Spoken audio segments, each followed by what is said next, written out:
The most obsolete idea is go to school, get a job, work hard, save money, get out of debt, and invest for the long term in the stock market. See, why would you save money when they're printing trillions of dollars? Why would you invest in the stock market for the long term? The gap between the 1% and 99% is massive. We have to step back and look at the bigger picture. Okay. You see, it's not just money. So what do you do?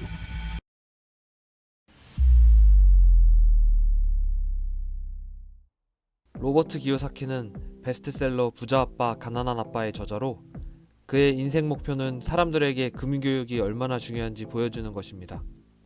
그는 어떻게 우리같이 평범한 사람들이 부자가 될 수 있는지에 대해 교육하는데요. 오늘 영상에서는 부자가 되기 위해 가장 먼저 갖춰야 할 부자의 마인드셋에 대해서 알아보겠습니다.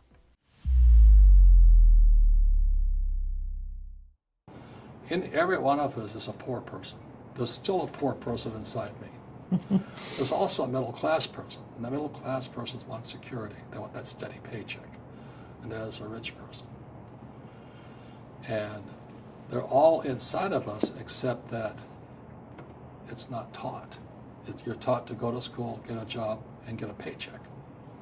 You're not taught to how to get rich. If you read Rich Dad, Poor Dad, my rich dad refused to pay me. He said the paycheck was one of the most damaging things you could take in your life. He says the moment you take a paycheck, you're an employee, and that's the mindset. So my rich dad never paid me. It drove my poor dad, government employee, nuts. You gotta pay people, you gotta pay people. And rich dad was not saying that the paycheck was bad. He says you didn't want to be a slave to money. So as an entrepreneur, if rich dad folded, I just started another company. I don't need a paycheck. I don't need anybody to take care of me. If my government doesn't like me, I move to another country because they need entrepreneurs. Mm-hmm.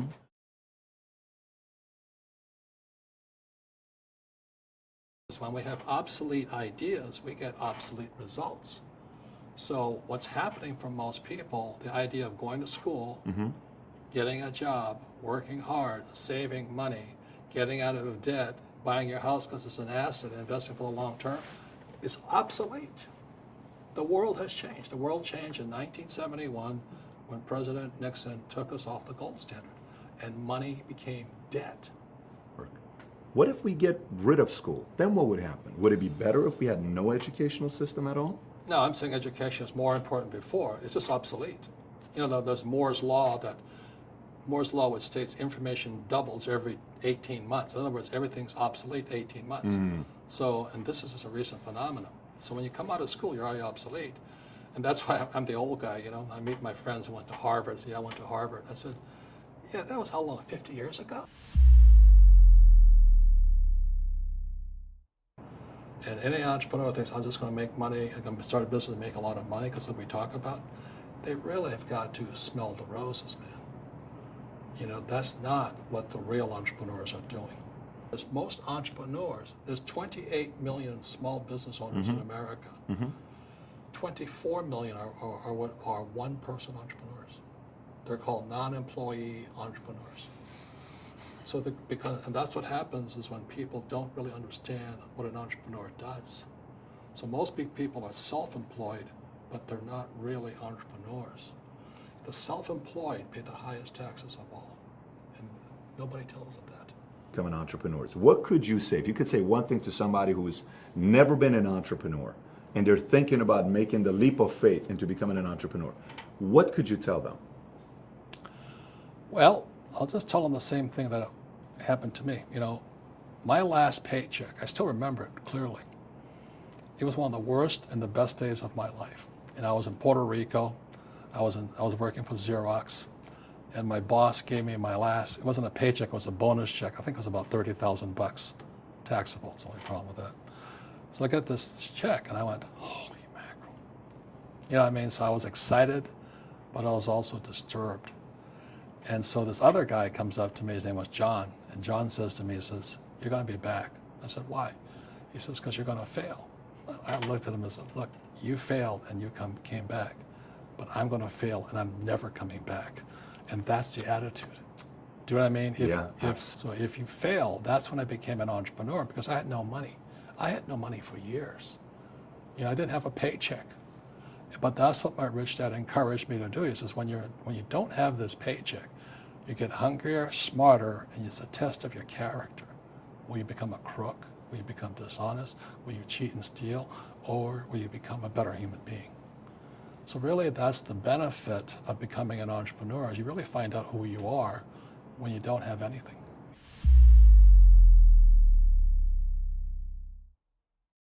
But what we were actually talking about was there's no such thing as a bad economy.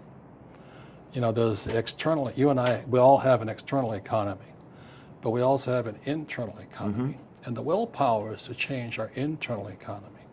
So for me, I can see the good and I can see the bad. I don't really give a damn because I'm going to be rich anyway. But a poor person with a poor personal economy, all they're going to see is a bad economy because they don't know how to make money in any economy. And a middle class person, they have a middle class economy. You know, what they want is a nice house and a steady paycheck and the job and the car. And so when you take their job away, to them, that's disaster. Well, since an entrepreneur doesn't have a job anyway, it's no big deal. So all I'm saying to people, and it's what Bucky Fuller taught me, is always two sides, you know what I mean? Unity is plural, at minimum two. So if you think the economy is bad, it's because your economy is bad. It's called an internal focus versus an external focus. So the real entrepreneur has an internal focus, that if they fall down, they say, oh, this is good, because I'm going to go up higher. You know, the average person will fall down and say, oh, I'm going to take some Prozac. Or somebody has a mistake, so, oh, the mistakes don't matter. Well, mistakes matter. It means you didn't know something. But a real entrepreneur, whether they fall down, they always can go up. They can stand back up and go higher. That no matter what happens to them, they get stronger and better and smarter and happier. But a person with a weak internal mindset is that they're so afraid of what happens, it generally happens. Like, you know, people who are afraid of losing their jobs, they generally lose their jobs. Yeah, so the entrepreneur first job is to control inside here, not outside there.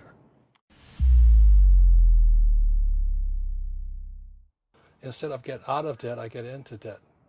You know, I just refinanced $300 million in debt.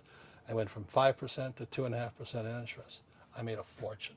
Every month, more money comes in because my cost of money has gone down. So while some Especially financial today. experts are saying get out of debt, I'm saying learn how to use debt. See, when I came back from in Vietnam in January of '73, the first thing my rich dad said to me was go to school to learn how to invest in real estate. It wasn't real estate, it was how to use debt and taxes. Debt and taxes make the rich richer. Debt and taxes make the poor and middle class poorer. So all the rich guys who are doctors and lawyers or, you know, those guys, they're getting creamed and they don't know why. Doctors are getting creamed. Oh yeah, they're making more money, but the take home is less. Sure. You know, my doctor just yelled at me. He was happy. He says, oh, guess what? I finally made $1 million. And I said, yeah, this was just 3 weeks ago. And so I said, yeah, well, how much you pay in tax? This is 2014. He says, $750,000 in taxes. So his net was about $400,000. That's not bad. But when I make $1 million, I keep $1 million. And the reason is because I don't make it by working for money. See, if you work for money, you're taxed. So that's why lesson number one in Rich Dad, Poor Dad is the rich don't work for money. What we do instead is we create businesses as entrepreneurs. We acquire real estate. I don't invest in the stock market. Okay? So the reason is because as entrepreneurs, I have more control over my income, how much I make, and how much I pay in taxes. And because I'm an entrepreneur as well as an investor in real estate, I pay zero tax. So every time I make, let's say, $1 million as an entrepreneur, I immediately invested in real estate. I have a 4-to-1 step up. So I put $1 million in real estate. I get $4 million from the bank. That's why I love banks. But the banks are screwing everybody else. You know, terrible. But it's good for me. When you print, savers get creamed, and people who work for money get creamed. When they print, debtors get rich. You see, debt and taxes make the rich richer, and debt and taxes make the poor middle class poorer. Today, the banks are charging you interest to save money. In other words, banks don't want your money because they printed too much of it. And that's why there's this bubbles in stocks and bubbles in real estate and all this. People are dumping the cash. Because as I said in here, savers are losers and cash is trash. And yet people, well, I want a high-paying job. Well, that's an obsolete idea. Get out of debt is an obsolete idea. You should learn how to get into debt, how to use debt to get rich, and they'll never teach you about taxes. The reason the 1% is way up here and the 99% are going this way is because when you print money, two things happen, inflation and taxes. It's crushing them.